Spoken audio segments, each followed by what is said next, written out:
Today let's talk about the foot, human foot, that needs to be both flexible, supple, and rigid at the same time.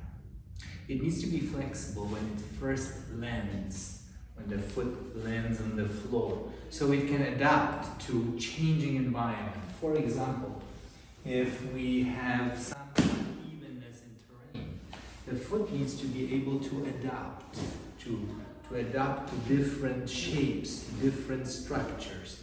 So when you're stepping on uneven terrain, if you had your foot rigid at that point, you roll your ankle and you rupture ligaments. But if the foot is supple, it can adapt to any conditions, ever-changing conditions.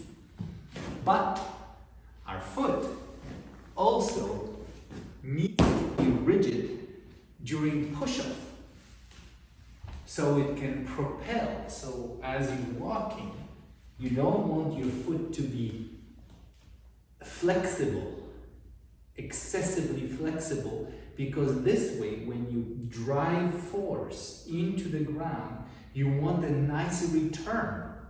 Push back, propels you forward and forward.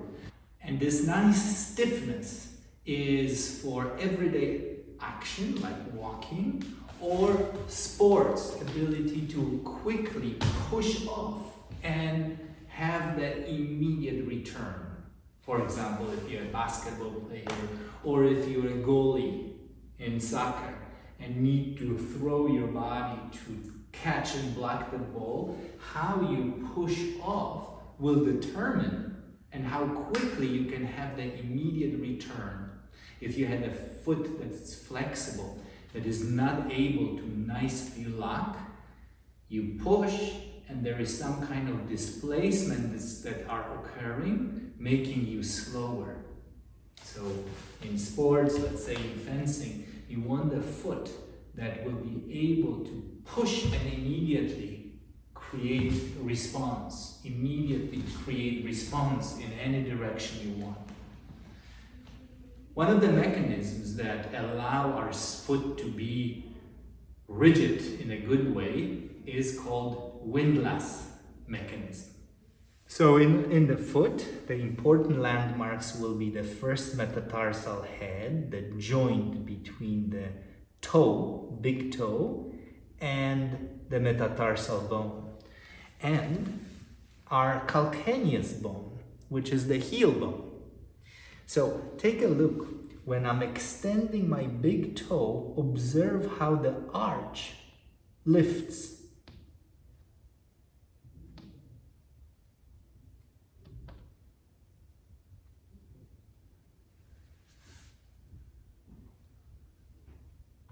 Bringing the first metatarsal head toward the calcaneus, making this distance a little shorter. Look at this. This movement of the MTP joint, meaning metatarsophalangeal joint, creates the increase in height of the arch, bringing the MTP joint and calcaneus a little closer, and therefore making the foot stiffer. So with this movement, the foot becomes stiffer. And of course, you can see that this movement happens when we push off. When the toes go into dorsiflexion, creating stiffness in the foot that allows for propelling of the force, for good push-off.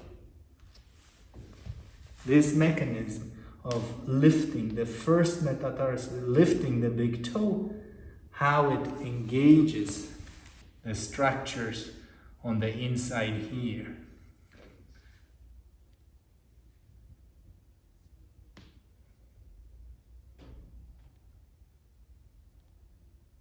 You can see how important is the proper push-off of the foot from the big toe versus walking when the push-off is happening on the side, like this, or when the foot turns to push off through the small toe. Look, the extension here is missing, comparing to extension here. Walking across the foot. When the foot falls in, when the arch falls in, the big toe moves laterally outward while the force moves inward. So walking like this.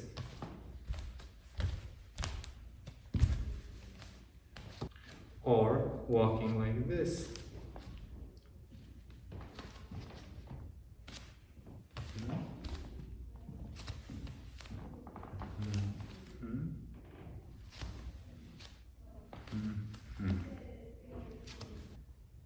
If you're interested in maximizing your health and function of your foot, of your ankle, for better walking, for better standing, for better balance, for better sports, I'd like to invite you to the new course called the Fabulous Feet and Ankles.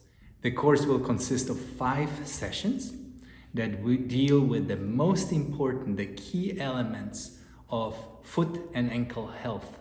I hope to see you there.